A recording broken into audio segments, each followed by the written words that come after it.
to me, it was just kind of soothing, and it made me feel better. It made me escape. It made me forget about the crap that I was living at that moment. It still does that today, you know, so. The blues basically it's really improvising, and it's finding ways to make just the 3-chord structure interesting all the time, you know, it's quite a challenge. Tell me everything's gonna be alright. Give me some sweet blues. Oh, you know how to hold me tight. Give me some sweet blues. Well, it's absolutely free. I nobody, baby, love me like you love me. Give me some sweet blues. Do that thing you do. Give me some sweet blues. You make me feel brand new. I'd say Jump Blues. That's where we really started. That was our first goal. We wanted to play Jump Blues. As the band evolved, we got a little bit more involved with jazz, so everything got a little more elaborate harmonically. A lot of it is the licks, but a lot of it is the kind of the rhythm and the chord progressions. If I was to play just a regular blues, say in G, how we'd play, like, you know, which is, you know, the kind of what we hear a lot in the blues.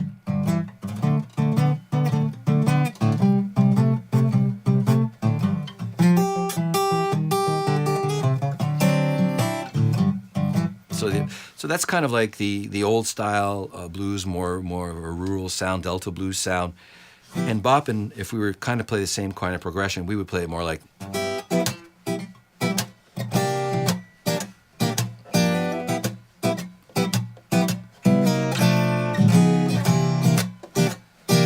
And then we'd maybe add some chords.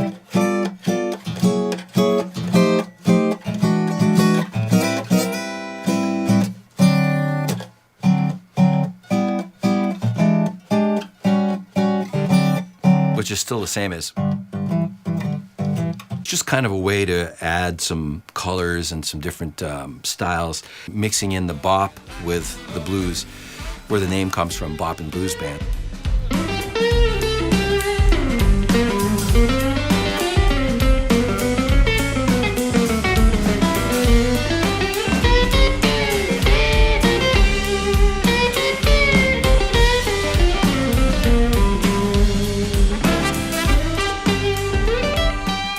I think it's great that you took the time to get all those people involved, because nobody's going to be able to meet everybody on the same weekend. The fact that you were able to get people of multi-languages in and subtitles and then interview people, and then it's so enterprising to do all that. Mike, having the experience he does in the music industry, knows a lot of people. So when he put the call out and he said, you know, we're doing a documentary, we had a lot of people say, oh, we want to be involved, we want to be involved. And so we ended up with this core of people who were super passionate about Mike's music, who'd known him, who'd known the other guys in the band for years and years and years. So cutting the interviews was really difficult, because in this case it was just like, geez, I've got so much stuff that how do I reduce it? You know, we can do a 3-hour saga just with the interviews. Just to cherry pick every cool thing out of all of that footage. But we ended up with stuff that was all legit and stuff that was all sincere. So it was.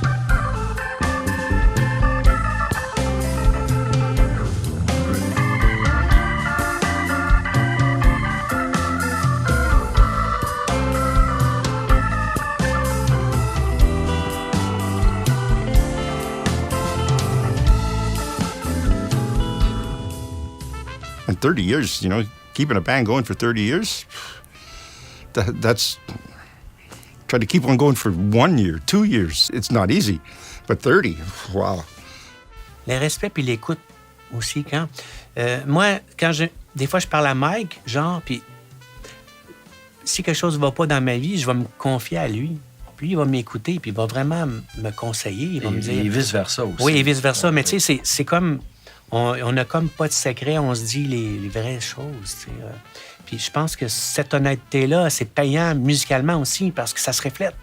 Parce que quand tu es sur un stage puis tu as confiance à ton leader qui est là, qui joue, il me semble que tu peux pas avoir plus que ça. Ça fait de la meilleure musique, je crois. Quand on peut travailler avec des musiciens qu'on aime bien, puis on peut faire de la bonne musique ensemble. Mais quand on travaille avec des musiciens qu'on aime vraiment être avec, c'est vraiment, tu sais, même en dehors de la musique, on a toujours de quoi se parler, c'est toujours intéressant. L'influence de la musique a sa part et beaucoup par la camaraderie. C'est-à-dire, si tu as un noyau de musiciens que c'est vraiment des bons amis, je dirais même des frères, il n'y a rien qui peut détruire ça. Ça passe au-dessus de tout, tu sais. Fait que ça se joue là. Pour moi, c'est vraiment ça, le Boppin Blues Band, parce que c'est né d'amitié et de humour.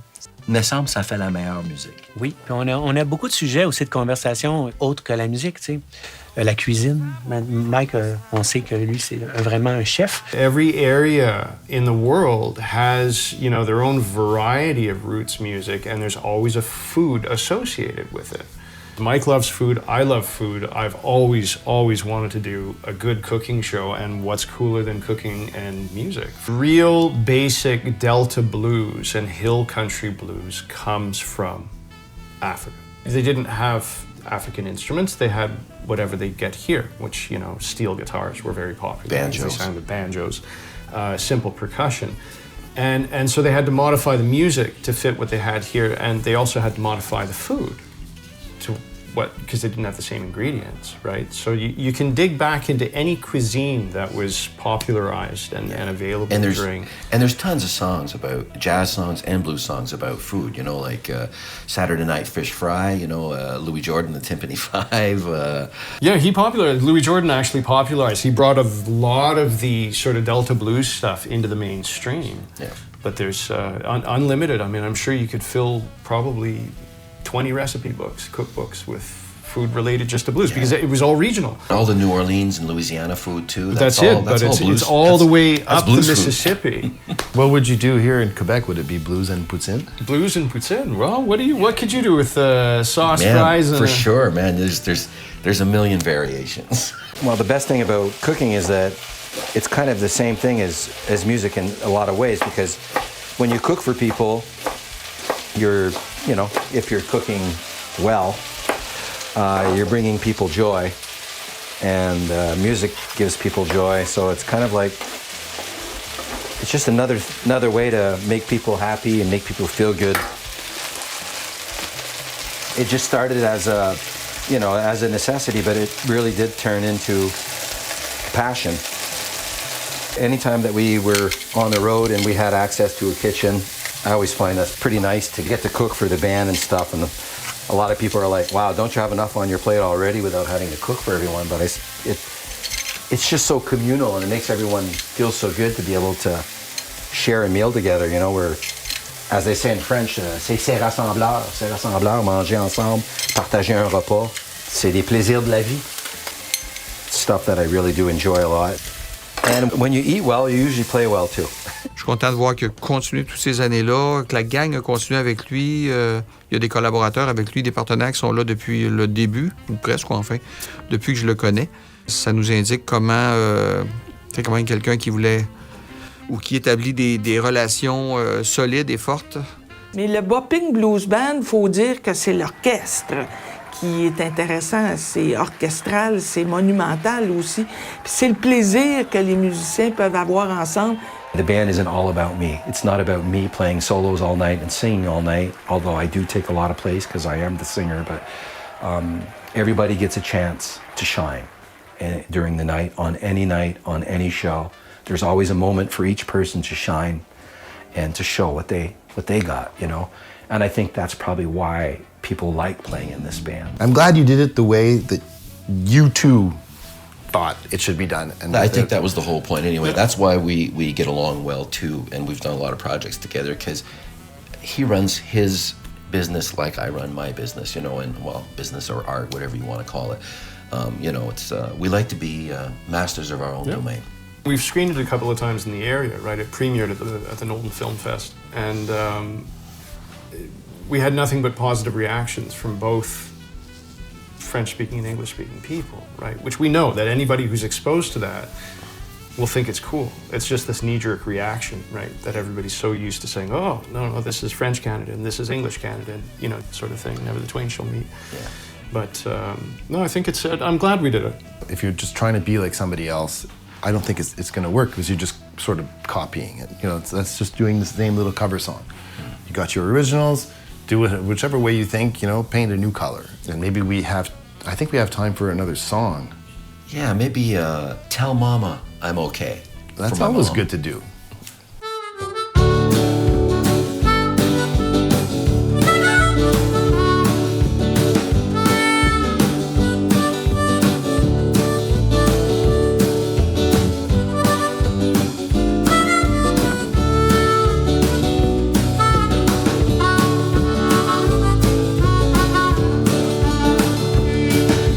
Tell my mama that I'm doing fine and I'm okay. I'm all settled in, I'm living in East LA. I don't have much to say, I'll be on my way. Tell my mama that I'm doing fine and I'm okay. Tell my mama that I'm doing fine on my own. Healing, I don't feel so alone. I have to take care of my soul. One I love was so cold. Tell my mama that I'm doing fine and I'm okay.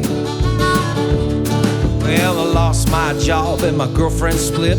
No money coming in, so she called it quits. I begged her to stay, but she went astray. I had to move, had to get away, had to start a brand new day. Tell my mama that I'm thinking about her every day. Tell her that I'm sorry, I wish there was another way. Had to take care of my soul, 'cause the one I love was so cold. Tell my mama that I'm doing fine on my own.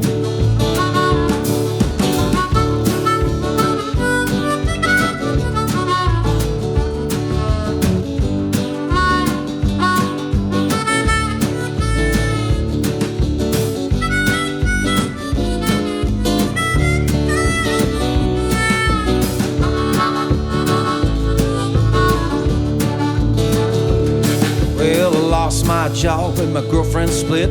No money coming in, so she called it quits. I begged her to stay, she went away. I had to move, I had to get away. I had to start a brand new day. Tell my mama that I'm doing fine on my own. My heart breaks healing and I don't feel so alone.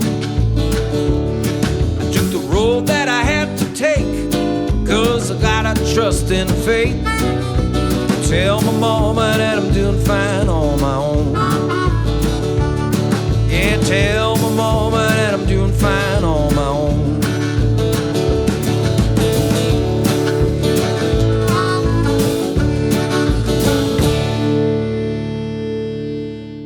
I'm really happy with what we have. I'm very happy with what we have. You know, originally we sort of said, okay, we're going to aim for sort of an hour and a half. We're going to go for feature length. And then, you know, when you start editing something, the goal is how quickly can you get the message across. It's not how long you can, you know, how much of the audience attention can you keep and still give the feeling that you want to get across. So we ended up cutting it down. I think the final TRT is 39 minutes and 30 seconds, just under 40 minutes. Wasn't some of that too had to do with because we were submitting to different festivals? We ended up cutting it down because 39 minutes is great for festivals. They'll program something at 40 minutes, where it's a lot tougher to. Once you're over an hour, you're taking up an hour and a half of a festival's time. Mm-hmm. Right? So. I really appreciated. I've produced music all my life, but I've never seen how a film is put together, and to get to go to his place and see on the screen all the stuff that he has to kind of mix. You know, every little detail. Today, a video is as important, or maybe more important than audio. Yeah. People want to see what the band looks like live, and if you got good images and you got good sound too, so we're lucky. Yeah. But it does all mix in really well. Even the stuff that you recorded just with the acoustic guitar. It was fun. It was a lot of fun. We had a lot of fun doing it. I'll do it again. Where can we watch this film? We've got it. You've got it on your website now, don't you? Got it on my website, Yep. and it's on YouTube for everyone to see too. It's on my YouTube no channel. paywalls. We just put it up. Yeah, we just said let's put it out there so everybody can see it. So go see it. And what you were just saying about having to promote yourself, to have a good video with good audio, that's basically Murray Singfield's reason of doing this stop show, is so that artists, when he films them, he can give them a good quality Absolutely. package. It's not something. Well, often we'll have artists say, "Oh, my friend filmed me when I played in the bar last night," but Oh no! For marketing wise, for an artist, that's worth its weight in gold to have someone like Maurice to put something together like that in a really nice hall with good sound from John, and the lighting, everything, all the little details. It makes you as an artist look so much better too. So that sells you better than anything else. I had a great time interviewing you guys. I hope to get you maybe back together. I hope to see more shows and more videos. Can't wait to see you at the Jazz Fest and another movie. So I hope you guys really enjoyed watching all these clips. Go watch the movie. Pick Mike's band up, the Boppin Blues Band, at anywhere. They'll be all over the place all the time, and I hope you're going to be out for many more years. So thanks a lot, guys, for being here. I hope to interview you again. Well, thanks for having us. This was fun. Thank you. Appreciate it. And I'll catch you later on the next Stop Show.